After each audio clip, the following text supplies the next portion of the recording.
infiltrated people assassinate him. Um, uh, the Anwar Sadat, he does a treaty with Israel. Menachem and Begin, they both get the Nobel Peace Prize. Billy Graham praised Anwar Sadat for this peace. Well, guess what? The Muslim Brotherhood had infiltrated the Egyptian military. It was an affiliated group. And they're having a parade.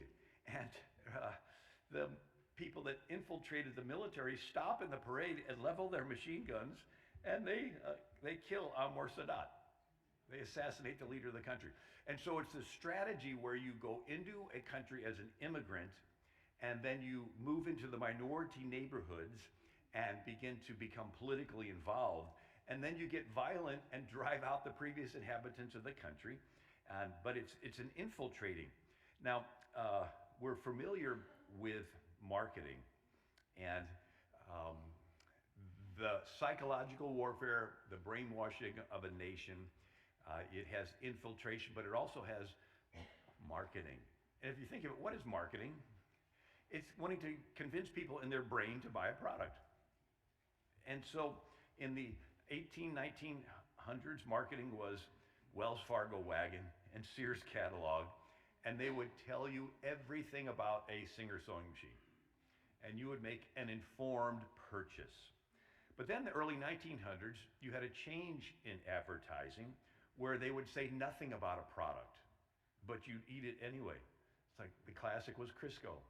Nobody knew what Crisco was made out of. But they marketed it so well, it put out of business the lard industry. And so it's cottonseed oil. In the deep south, they'd harvest cotton, and they would have these leftover black seeds that they would mush into industrial seed oil and use it in factories and machinery. Nobody ate that stuff, but somebody had the idea of bleaching it, putting these nice containers with an ad campaign. They even invented a term, vegetable-based. It's like, what is that? And so this understanding was people will buy something that they know nothing about if it looks like everybody's using it. And so this concept was, they did a cartoon in the New York newspaper, Keeping Up with the Joneses. You're buying all these products just because your neighbor has it. You don't know anything about it, you just want it. And the person that introduced this was Edward Bernays. He is the nephew of Sigmund Freud, the psychoanalyst that discovered what? That discovered we're social creatures, right? And we want to fit in, and we don't want to be rejected. Simple, but powerful. And so he writes a book called Propaganda in 1928, and he says, women think they're buying shoes. They're not. The shoes are picked out for them by the marketing executive who paid the actors to put them on, who paid the photographer to take the pictures, who paid the magazines to put those pictures in there, and the ladies see it and want it. And he says, women are controlled by this. And so he writes in his book, he says, a larger manufacturer of women's shoes has a popular actress wear the shoes. The fashion spreads. The man who injected this idea into the shoe industry was ruling women in one department of their social lives. Today, the minority has discovered a powerful help in influencing the majority to mold the minds of the masses. They find in propaganda a tool which is increasingly powerful, regimenting the public mind. So Edward Bernays started marketing cigarettes, and it was a women's parade for suffrage, to vote. And he had a couple women stand there with cigarettes, and he took the pictures. And so he got all these women to smoke cigarettes. I mean, he was like brilliant in marketing because he realized that we want to fit in. And so he changed the name of propaganda to public relations. And he said, in almost every act of our daily lives, whether in the sphere of politics or business, in our social conduct, ethical thinking, we're dominated by a relatively small number of persons. It is they who pull the wires which control the public mind. Now, we're a country, in the Declaration, government from the consent of the governed, but what if you could engineer consent of the governed? So he writes a book called The Engineering of Consent. Manipulation of the opinion of the masses is an important element in democratic society. Those who manipulate this unseen mechanism constitute an invisible government, which is the true ruling power of our country. And so you you vote, but you vote based on what you read about the candidates. Well, who controls what you read? So if they can control that information. And he writes another book, Crystallizing Public Opinion, and then another book that Noam Chomsky writes, Manufacturing Consent. And so our country is controlled by laws. Laws are controlled by politicians. Politicians are controlled by voters. Voters are controlled by public opinion. And public opinion is controlled by media in the short run, education in the long run, and through the church. Now in colonial America, there was just the church, right? It's been diminishing in its influence, but that's why they want to get it woke, because they know it still can influence people. And then the internet, because all of them use the internet nowadays to communicate. So whoever controls the internet and can infiltrate churches and make them woke, and infiltrate schools, and then infiltrate the media, they control what the people hear and know. And then based on what they hear and know, they form opinions, and then they vote based on their opinions, and then the candidates get in because they were voted in, and then the candidates make the laws, and then the laws control the country. So the battles for the mind. Judge Learned Hand said, the hand that rules the press, the radio, the screen, and the far spread magazine rules the country. Llewellyn Rockwell wrote, democracy has turned out to be not majority rule, but rule by a well-organized and well-connected minority groups who steal from the majority.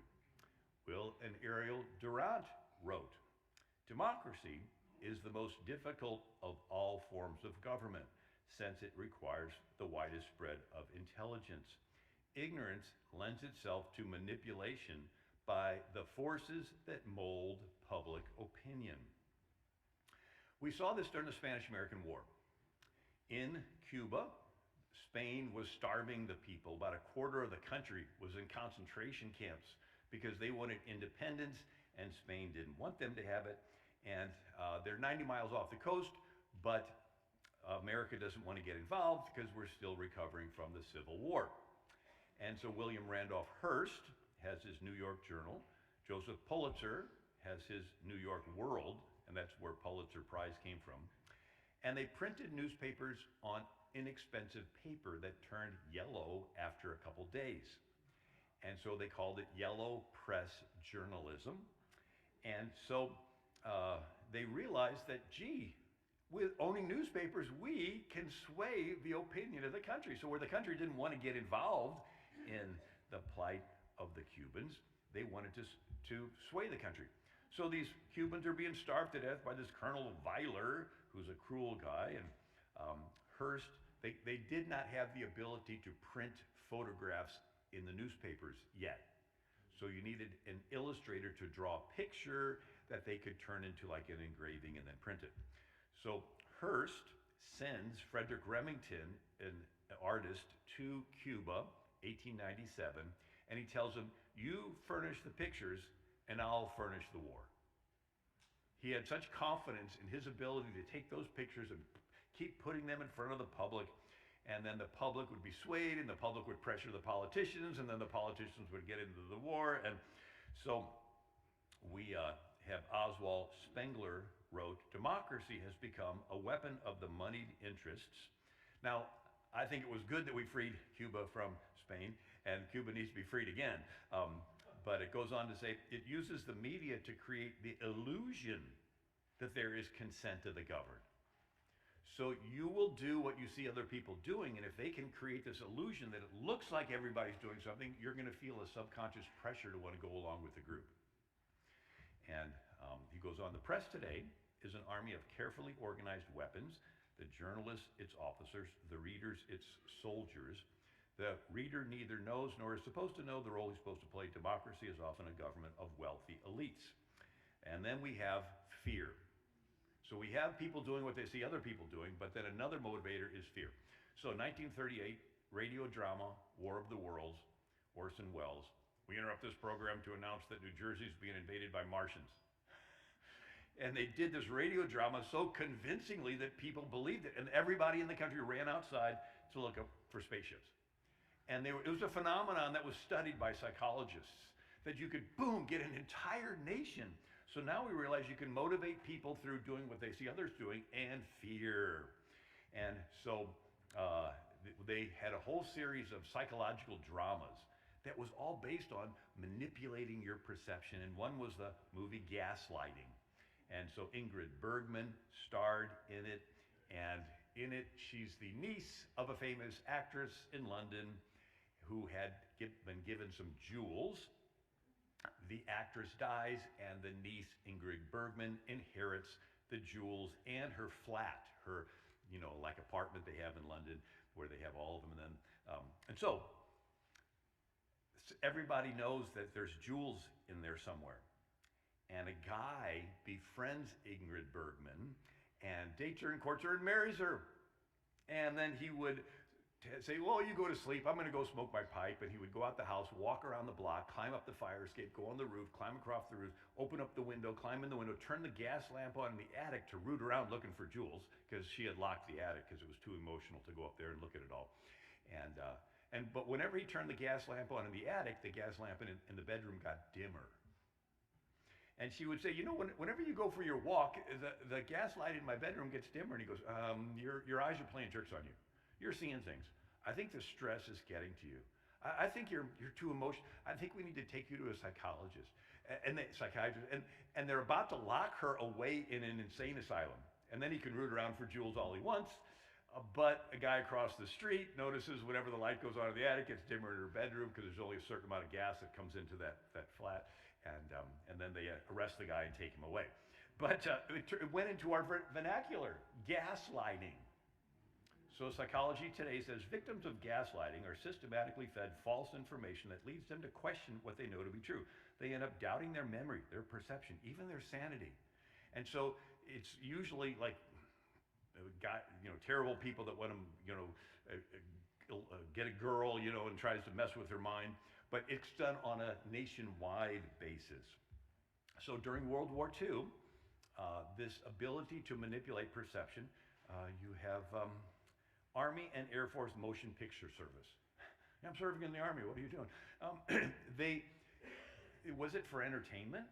No, they knew that they wanted to move the country to be mobilized for a war.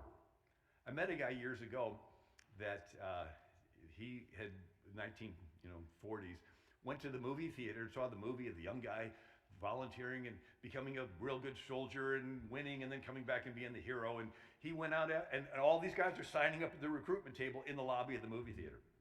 Now, it was for a patriotic purpose because there really was a Nazi threat, but they realized that you can sway people through media. Well, guess what? The Nazis studied Edward Bernays. And the Nazi minister of propaganda, what a title, was Joseph Goebbels. And he said, okay, people will do what they see other people doing, and people will be motivated by fear, so let's combine them. And let's put all the people together, 100,000 of them, in a coliseum in Berlin, and they would begin with the atmosphere of war. They would begin to give the Hitler salute in the front, and it would work its way back like a wave at a football game. And it would be getting closer to you, and then you'd feel pressure to give it, and somebody would see you give it, and they'd feel pressure to give it, and everybody would leave the stadium saying, well, I guess everybody's in on it, because I all saw them, saluting. It was a manipulation of public perception. Goebbels says it is the absolute right of the state to supervise the formation of public opinion. Think of the press as a great keyboard which the government can play. Now, cities. Polis means city, politics is the business of the city, and you have these Greek cities with no king. And so if you have an agenda in the city of Athens, how do you push your agenda? There's no king. And that's when they invented theater. And they would get the whole city together and put on plays, comedies, tragedies, satires. And you think, oh, was that for entertainment? No, it was a way to sway the populace. There's no king. It's the people that are in charge. And if I have an agenda and I want to push it, I want to get it. And so in these plays, they would ridicule and buffoon certain points of view and honor and extol other points of view. And so they're comedies like Aristophanes. They would make fun of living politicians exactly the same way Saturday Night Live does. And you would leave the stadium, the auditorium saying, oh, I felt so sorry for them, I'm embarrassed for that person. And you would back away from them and everything they believed. And then in the tragedies, they would make somebody die doing something noble, and he would be remembered in such a positive way, and you'd leave this auditorium thinking, oh, I want to be remembered like that guy. And so they could positive, and from that time till now, Pericles even paid for poor people to go to the theater. Why would he do that? Is he that nice? No, he knew he wanted to sway the populace. And so from that time till now, theater is always political in a country where it's the people who make the decisions. So Hollywood, think of your favorite movie or sitcom. There's a character you like. They're cute, they're funny, they're the hero. And as the series goes on, this character begins to make morally compromising decisions. A little lying, little cheat, little lust, little revenge. Like the first couple episodes, they'll have the guy be really good, and then you'll be able to connect with him. But then they begin to gradually make them do things that are a little questionable. And then you find yourself apologizing for that character. Saying, yeah, I know James Bond is with a woman that he's not married to, but he's about to save the world. So can we get on with the story? Right? And it minimizes something that used to be important to you, marital fidelity. And then they make the hero look so good that you want to wear their tennis shoes and their perfume, right? And so they're manipulating you because you've invested in this character. But it's theater. It's Hollywood. And somebody's paying for it. They're not. So we look at Athens, and Athens had a combination of both theater, but then something called fifth column. So in warfare, you have two columns, and then two flanks to attack from the sides. What's the fifth column? That's people inside your enemy's camp or enemy's city that demoralizes them, that confuses them, that weakens them from the inside. So instead of a direct confrontation, so you have a quote from Cicero: "A nation can survive its fools and even the ambitious, but it cannot survive treason from within. An enemy at the gates is less formidable, for he is known, and he carries his banners openly against the city. But the traitor moves among those within the gates freely, his sly whispers heard in the very halls of government. He works secretly to undermine the pillars of a city. He infects the body politic so that it can no longer resist. A murderer is less to be feared." And so during World War II, we had the fear of the Nazis coming in and infiltrating. But the infiltration, you had Stalin wanted to conquer the West with tanks. And Antonio Gramsci said, you'll never defeat the West on the battlefield. You have to rot it from within. And so he calls it, it's called the long march through the institutions. You're going to have to take a few generations and infiltrate the West and infiltrate all of their media and education. He said in 1916, socialism is precisely the religion that must overwhelm Christianity. And then James Wardner wrote, in the new order, socialism will triumph by first capturing the culture via infiltration of schools, universities, churches, and the media transforming the consciousness of society. So it's been, there's different categories of society, but one is called the Seven Mountains: arts, business, education, family, government, media, religion. These all used to belong to the church, because at the time of America's founding, 98% of the country was Protestant, 3 million people, 1% Catholic, 30,000 Catholics, 0.1% Jewish, only 3,000 Jews in a country of 3 million, only 7 synagogues in the whole country. But it was all Judeo-Christian. So we controlled everything, but we sat back. And so during the Cold War, you had the communists infiltrating, like Antonio Gramsci suggested.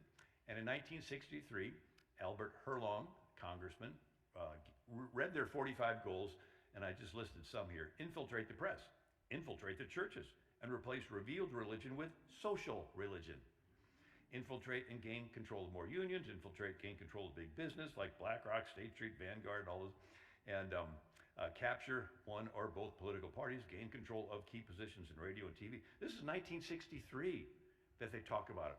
You know, one of the key examples of media swaying people was the first televised presidential debate. Nixon, Kennedy. Nixon did not put on makeup. And the bright studio lights made him look like he had bags under his eyes and he looked pretty bad. Kennedy put on makeup. Everybody that heard the debate on the radio said Nixon won. Everybody that saw it on TV, primarily women, said Kennedy won because he looked younger and nicer. And so it doesn't really matter what they say, it's this perception of the impression. And so Albert Herlong goes on, get control of Teachers Association, put party line in textbooks, get control of the schools, use them as transmission belts for socialism, communist propaganda, use student riots to foment protest. This was in the 1960s. Get control of the schools. They've been working this. Now, an individual water molecule acts a certain way, but you put it with other water molecules and that it acts together, like a wave, an individual fish in a bowl, but you put it with other fish and they operate together. You put a bird in a cage, but you put it with other birds, it operates as a group. And guess what? We're individuals, but you put us with other individuals and we operate as a group. We're always giving and receiving feedback of are we being accepted or are we being rejected? You're constantly saying stuff, I'm going to be rejected. Are they receiving or are they rejected? And so this is different. So most of the world is what's called honor shame culture. That you will do what you have the group honors you for, and you will not do what the group shames you and ostracizes you and ridicules you for. And this is different than the Bible. The Bible says you're not supposed to care about the group. And so they manipulate the desire to fit in, and it's been going into the classrooms. And so it's called social emotional learning or behavior modification. And it is taking all of what I just explained to you and applying it to little innocent kids. And Alinsky said, ridicule is man's most potent weapon. Nobody wants to be left out of the party and not put on the team. And you know, everybody wants to be picked. And so you think of Disney. Here is billions of dollars worth of product. You know, frozen t-shirts, frozen pajamas, frozen Band-Aids, frozen lunchboxes. A lot of product, a lot of money's being changed hands, and it's all based on what? Convincing a child to want something.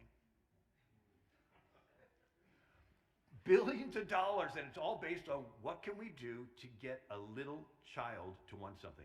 And children will do what they see other people doing. They see all their friends at school wearing this kind of tennis shoes, and they say, I want this kind of cereal at the grocery store. And so now they've weaponized it. It's called the pyramid of oppression. And they teach this in the classroom. The top of the pyramid are the cisgendered. That's their term for somebody who believes there's a male and a female. They're the oppressors. They're on the top of the pyramid. They're the oppressors. Everybody else down the pyramid, asexual, bisexual, homosexual, pansexual, transsexual, they're being oppressed by the oppressors. And then they ask the kids, which one are you? Well, none of the kids are going to pick the oppressor, so they'll pick anything else. And you look at it, here's Maryland Public's largest school district sees a 500% increase in non-binary trans students. Trans-identifying students increased 991% in 2 years in wealthy DC suburb. Here's one, 1,800 students at UC Davis identify as trans, non-binary. Here's one, unprecedented 5,000% surge in trans teens. I just read that the Generation Z, I guess what they call the younger ones, a quarter of them are now identifying as LGBTQ. In just 4 years of this being taught in schools, it works. Kids want to fit in. They don't want to be rejected. They've weaponized it. And if somebody comes out as a trans, they like celebrate it. And then so if somebody's against that, they're like implicitly saying, you're the intolerant one. And the other thing they do in school is deconstruction. It's where you portray the past negatively until the kids emotionally detach from them. Then you get them into a neutral where they don't remember where they came from, and then you portray the future positively. It's a sales technique. If I was a toothpaste salesman, the first thing I do is tell you negative things about the toothpaste you're currently brushing with. You're still brushing with that stuff? Haven't you read it'll eat the enamel off your teeth? You're like, you're repulsed by it. Now I have you in a neutral, you're open-minded. What are all the toothpastes out there? Then I give you my pitch for this brand new tartar-controlled breath freshener toothpaste. So it's sort of a drive neutral reverse. So they go into the classrooms and they tell the kids the founders were all slave owners and chauvinists and took land from Indians and they were bad, bad, bad. Forget the fact they gave you a country where you're in charge, because the word citizen means co-king, right? Forget all that. They're all bad and the kids are like, ooh, they're bad and I'm going to detach from them and everything they did. And then now the kids are in a neutral. And they're saying, okay, we're going to have comparative religion class, and we're going to talk about Islam, and we're going to talk about, and we just don't have time to get around to Christianity. And then they portray the future positively and push their socialism, their LGBT, trans, and Islamism, and so forth. And so Europe went through this. It went through 1,000 years of Catholic cathedrals, Protestant Reformation, and Jewish neighborhoods. And then it went into a secular Europe with free sex, anything goes, John Lennon, imagine there's no heaven. And now it's turning into Sharia socialist Europe with Muhammad being the #1 name for newborns. And so this destroying of the past started with the French Revolution. They tore down statues of good King Henry IV, who tried to patch up Protestants and Catholics. They dug up the grave of Saint Genevieve and trashed it. She lived in the 450s, and she got Paris to fast and pray, so Attila skipped sacking Paris. I mean, during this French Revolution, they wanted to destroy history because they wanted to do something new, right? And China did this. So 3rd century BC, the Warring States period, half a dozen kingdoms fighting. One guy wins, Qin Shi Huangdi, and he unifies China. And he gets criticized for doing things differently than they have been done for centuries before.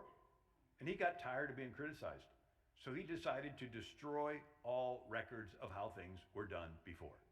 And he burnt tens of thousands of bamboo annal books. We want to get rid of history. His Chancellor Li Si, 213 BC, writes, I, your servant, propose that all historians' records other than those of Qin's be burned. If anyone under heaven has copies of the classics of history, they shall deliver them to the governor for burning. Anyone who dares discuss the classics of history will be publicly executed. Anyone who uses history to criticize the present shall have his family executed, and anyone who has failed to burn the books after 30 days of this announcement shall be sent to build the Great Wall. It's sort of like a censorship. Like in Germany, they're doing censorship, in England and China. And so Mao Zedong, when he took over, he did the same thing that Qin Shi Huangdi did. And it's called the Cultural Revolution. Not just a revolution, cultural. He destroyed 5,000 years of Chinese culture. And he burned the great gates of Beijing, destroyed the oldest Buddhist temple in China. So this idea is that you ridicule people that have any Western learning and publicly shame them. And then Pol Pot did the same thing in Cambodia. He went so far as to say that 1975 was the new year zero. Anything happened prior to that was irrelevant. And he killed anybody that wore glasses. He said if you wore glasses, you could read. If you read, you knew the history. And he wanted to destroy history because he killed a third of his country. And then Islam does it. So when the Muslims were invading Egypt, the oldest library in the world was there in Cairo, Alexandria. And when they went to Caliph Umar, they said, what should we do with these books? And he says, well, every book that does not agree with the Quran, destroy. And every book that does agree with the Quran is redundant because we have the Quran, so destroy them all. It took 6 months to burn them all. And anyway, they're destroying history even today. Carl Sandburg said, when a nation goes down, one condition may always be found: they forgot where they came from. Am I talking too fast? No. I got that clock. More recently, George Orwell wrote 1984, written in 1948. I just switched the numbers. And there's an actor named Winston, a character. He's sitting at his desk. He works for the government's Ministry of Truth, which basically does all the lying. And he sits at his desk, and down the little pneumatic tube, that was a new invention, like at a bank, you put in your deposit, comes the history that needs to be edited. And he would do the editing, and he would take the original history and put it in another pneumatic tube. It would be sucked down into the incinerator in the basement and burned. It's called down the memory hole. And so he writes about this. Every record has been destroyed or falsified. Every book rewritten. Every picture has been repainted. Every statue and street building has been renamed. Every date has been altered. History is stopped. Nothing exists except an endless present, which the parties always write. I know, of course, that the past is falsified, but it would never be possible for me to prove it, even when I did the falsification myself. After the thing is done, no evidence remains. The only evidence is inside my own mind, and I don't know that any other human being shares my memories. Everything faded into mist. The past was erased. The erasure was forgotten. The lie became truth. If there's no God, why tell the truth? Your agenda becomes, right? Saul Alinsky, your agenda is the truth. And so you want to do anything you can to achieve, because if there's no God, there's no right and wrong, and you just want to do whatever you want. And so, so here we have the government spending money to study disinformation, and there's more there. I'm going to skip past some stuff. So now it's called the 1619 Project, Howard Zinn, and People's History. And it's all to portray the past negatively so the students will detach from it so that they can pull them into whatever socialist future they have. You have the color revolution. So after World War II, countries in Europe were free and they formed republics and elected leaders, and they were trying to dig themselves out of the World War II. But the Soviets didn't like that. So they send in agents to do what's called critical theory. You spend a little time and just live amongst them and observe all the groups. Economic groups, ethnic groups, Bosnians, Croats, Serbs, religious groups, Sunni, Shia, Orthodox. And you classify them, some as victims, some as oppressors, the haves and have-nots. And then you would organize protests that you would escalate into riots and violence and bloodshed. Why bloodshed? Because then people think emotionally and not logically. And then you co-opt the media and channel all that emotion to blame the leader of the country for all the problems. And as people read it and blame the leader, the leader's popularity falls. And then they can do a coup or a rigged election and replace the leader with a Soviet puppet. And then the rioting suddenly stops. And everybody's happy until the dust settles and they realize they just became a satellite of the Soviet Union and they lost their freedoms. And so with this co-opting of the media, we had our CIA doing what was called the Mockingbird Project. And Alan Dulles was the head of the CIA, and he had 400 people in the mainstream media that the CIA would feed stories to, and to sway the public to adopt whatever agenda. So Carl Bernstein, Watergate reporter, Rolling Stone magazine, 1977, front page article, the CIA and the media, and he talked about these influencers. They disbanded it supposedly, but Obama brought it back with an executive order. We're hearing executive orders, but this was his. Using behavioral science insights to better serve the American people. What's behavioral science insights? It's PSYOPs. This authorized him to bring back the Mockingbird Project, to have the government realize that we're social creatures and we'll do what we see other people doing, and so the government can control the media and cancel the voices that they don't want. Why? Because they want to sway the public into adopting their agenda. And then he signed the Countering Foreign Propaganda and Disinformation Act, which allowed him to decide what information is disinformation and what's not. Under cover of Christmas, Obama establishes controversial anti-propaganda agency. It says, before the 2016 Christmas holiday, President Obama quietly signed the 2017 National Defense Authorization Act. Deep within the act is a controversial position called Countering Foreign Propaganda and Disinformation, which establishes a global engagement center under the State Department and consolidates the power of several federal broadcasting entities.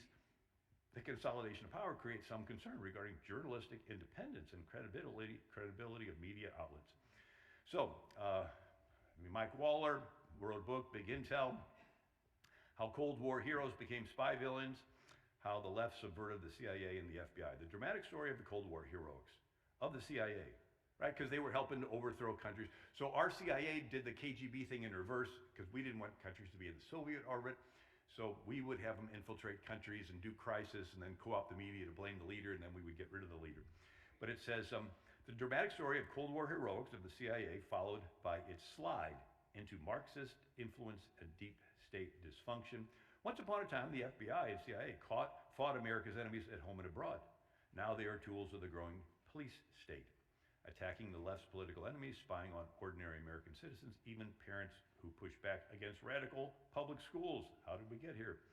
And then Google agrees to pay $110 million to do what? To fund local newsrooms. So now they want to take their PSYOPs into your little local newspaper. And anyway, TikTok, and I thought this was an interesting scripture, 1 Kings 22. And Arab, Ahab, the king of Israel, had Jehoshaphat, king of Judah, come up. And he says, wilt thou go with me to battle at Ramoth Gilead? And the king of Israel gathered the prophets, about 400 pagan ones, and they all said, go up, the Lord will deliver it into your hands. And Jehoshaphat said, is there not a prophet of the Lord that we might inquire of him? And the king of Israel said, well, there is this Micaiah, but I hate him, for he does not prophesy good concerning me. And Jehoshaphat said, let not the king say so. Then the king of Israel called Micaiah, and Micaiah said, I saw the Lord sitting on his throne, and all the host of heaven standing by him. And the Lord said, who shall persuade Ahab that he may go up to Ramoth Gilead and fall? And the one said, this manner, another that. And then there came forth a spirit and stood before the Lord and said, I will persuade him. And the Lord said, wherewith? And he said, I will go forth, and I will be a lying spirit in the mouth of all his prophets. And the Lord said, thou shalt persuade him, go forth. A lying spirit in the mouth of the prophets, plural. So you have all these prophets, but it's that same lying spirit that's in there. I thought this was an interesting. I don't know if you can turn the volume up on this or not. Well, our greatest responsibility is to serve our Treasure Valley communities, the El Paso, Las Cruces communities, Eastern Iowa communities, Mid-Michigan communities. We are extremely proud of the quality, balanced journalism that CBS 4 News produces. But we are concerned about troubling trend and irresponsible, one-sided news stories plaguing our country. The sharing of biased and false news has become all too common on social media. More alarming, some media outlets publish these same fake stories without checking facts first. The sharing of biased and false news has become all too common on social media. More alarming, some media outlets publish these stories aren't true without checking facts first. Unfortunately, some members of the media use their platforms to push their own personal bias and agenda to control exactly what people think. And this is extremely dangerous to our democracy. This is extremely dangerous to our democracy. This is extremely dangerous to our democracy. This is extremely dangerous to our democracy. This is extremely dangerous to our democracy. This is extremely dangerous to our democracy. This is extremely dangerous to our democracy. This is extremely dangerous to our democracy. This is extremely dangerous to our democracy. This is extremely dangerous to our democracy. This is extremely dangerous to our democracy. This is extremely dangerous to our democracy. This is extremely dangerous to our democracy. This is extremely dangerous to our democracy. This is extremely dangerous to our democracy. This is extremely dangerous to our democracy. Notice the company that is displayed in the background there. So here you have this being used over and over again. Other clips that I share, but I'm not going to have time for them. Rand Paul grills Biden, Homeland Security Secretary Mayorkas, about his Disinformation Governance Board. And Rand Paul says, do you know who the greatest propagator of disinformation in world history is? The U.S. government. I think you've got no idea what disinformation is. Are you familiar with McNamara, Pentagon Papers? Are you familiar with George W. Bush, weapons of mass destruction? Are you familiar with the Iran-Contra? I don't want government guardrails.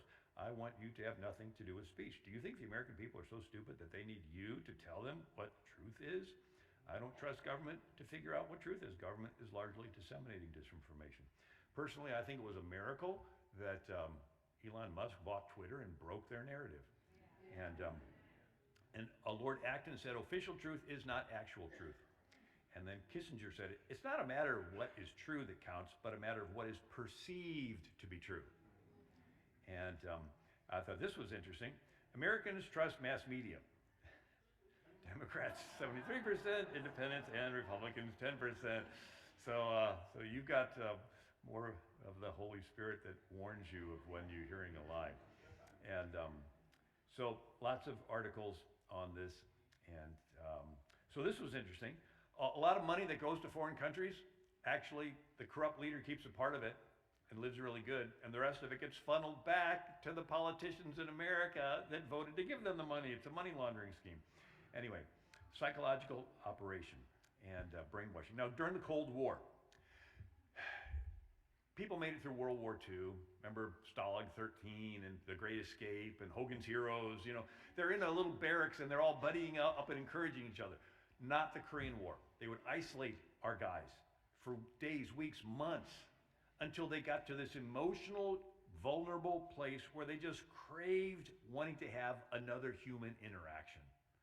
Right? They want to be with the buddies, a slap on the back. And when they're at this vulnerable spot, they would bring them into a room of guys who had already caved.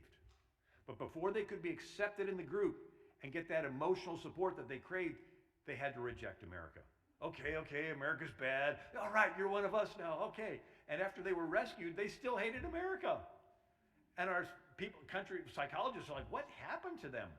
And so they realized that if you isolate people, lock them in their homes, get them to social distance, 6 feet, and until they just crave, wanting to get back to normal. And they say, okay, but before you can get back to normal, you have to put this in your body, wear this on your face, and let us track you everywhere you go. And you're like, yeah, whatever. I just want to go back shopping again. I just want to go for a restaurant again. And so it was this manipulation of our desire to want to fit in with others. And they would give, anyway. So then they did what's called the Solomon Asch conformity experiment. Again, they're trying to figure out how group acceptance manipulates. So they would pull 8 students into a classroom. 7 had been paid ahead of time to be actors. 1 was a naive participant. And the teacher put 2 cards on the front desk.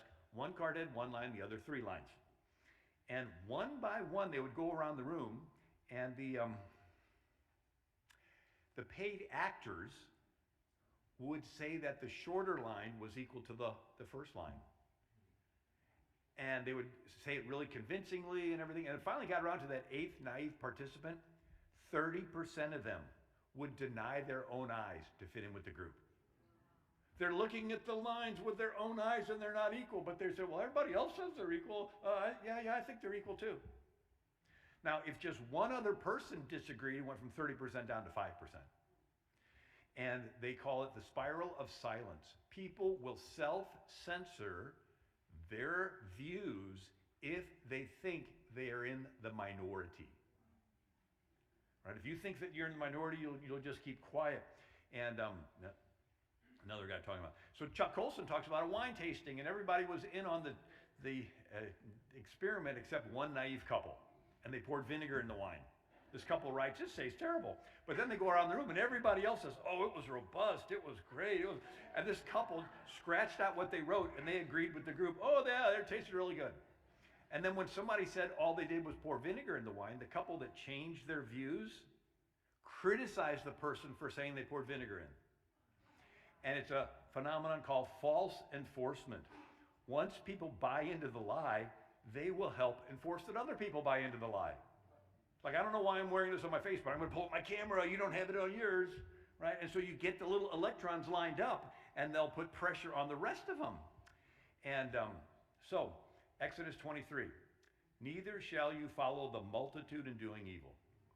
So here they are saying there will be a multitude, and they will be doing evil, and you're supposed to be the stick in the mud. The whole human experience is a choice.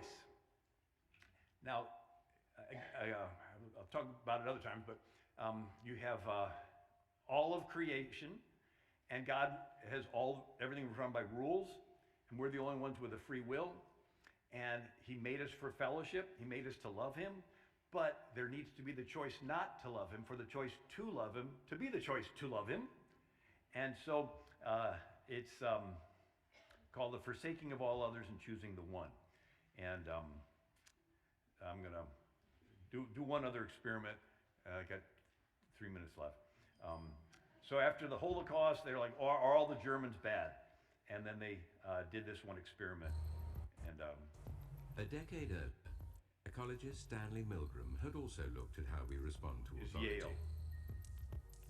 In order to understand how people were induced to obey unjust regimes and participate in atrocities such as the Holocaust, he set up an experiment. Volunteers were told they were taking part in scientific research to improve memory. Would you open those and tell me which of you is which, please? Teacher. Learn. Teacher. Separated by a screen, the teacher would ask the learner questions in a word game and administer an electric shock when the answer was incorrect. He was told to increase the voltage with each wrong answer.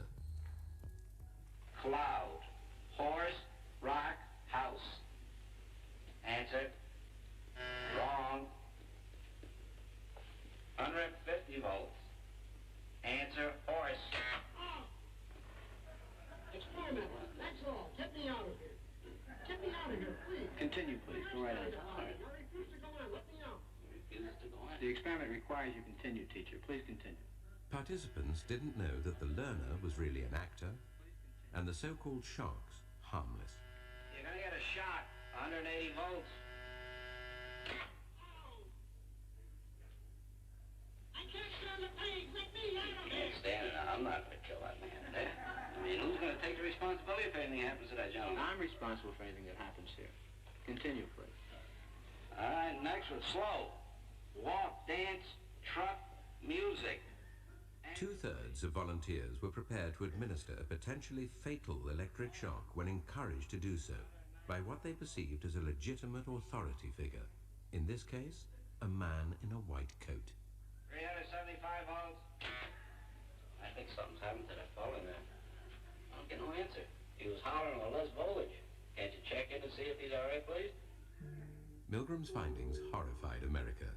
They showed that decent American citizens were as capable of committing acts against their conscience as the Germans had been under the Nazis.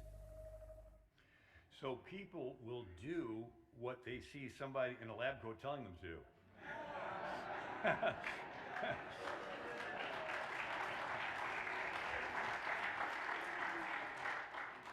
So we've taken buying shoes, because it looks like everybody's doing it, to administering a deadly shock. Why? Because you want to have approval from somebody.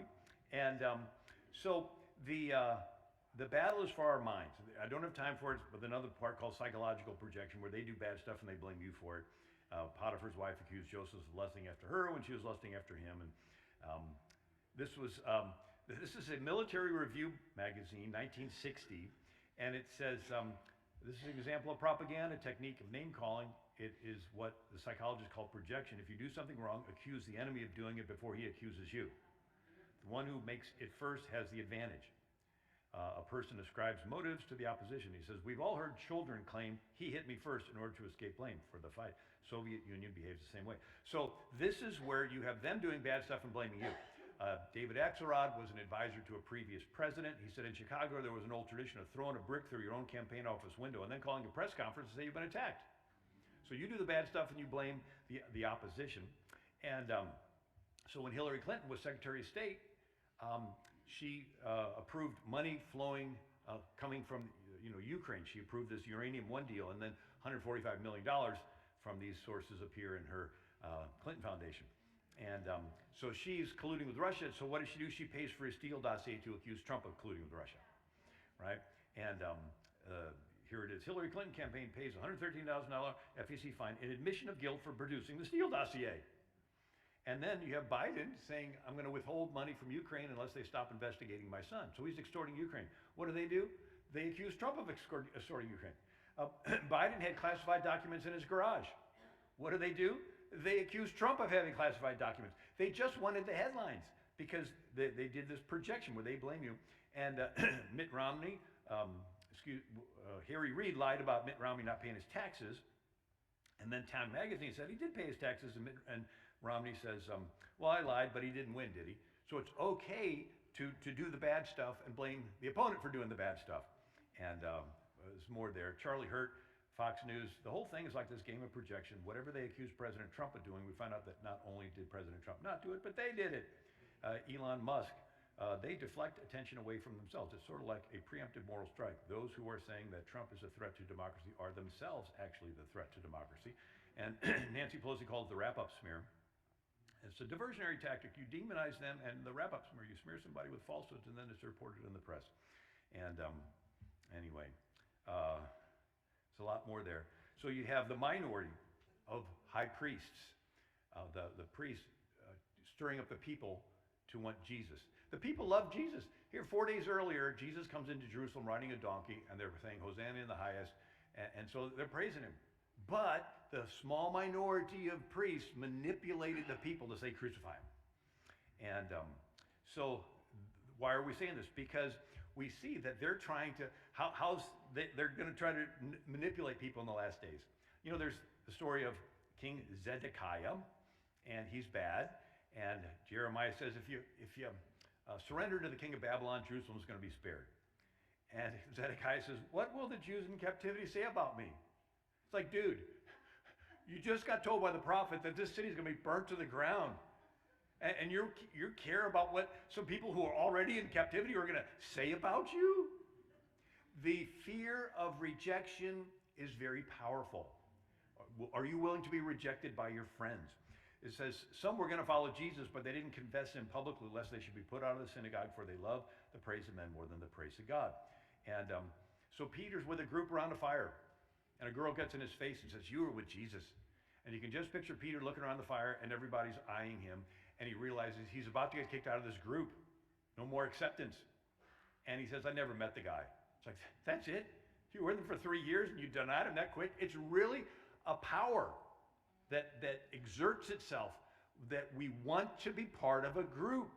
We do not want to be kicked out of a family group, a cultural group, any type of group.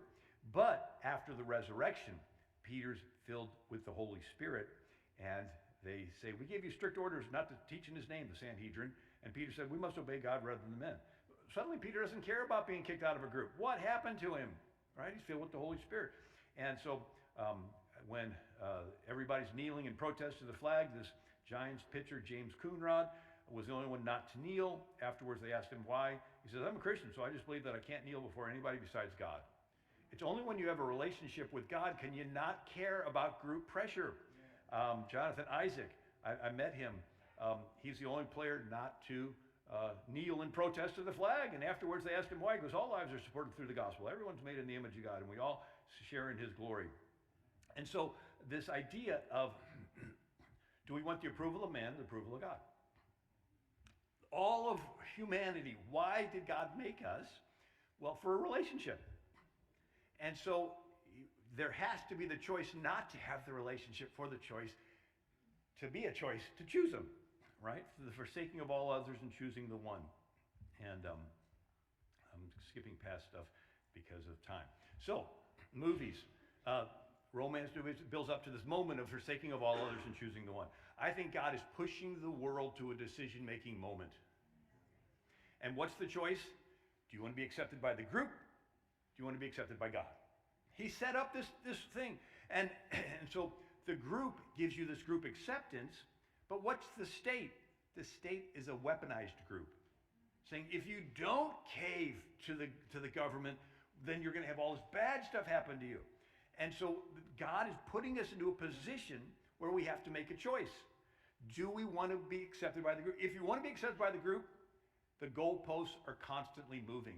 And they're going to take you like, the J.K. Rowling, the Harry Potter author, and, for the longest time, she was like, she's pushing stuff that's maybe not as biblical. Well, she stood up for man and woman. Well, guess what? The left dumped her, right? It's moving goalposts.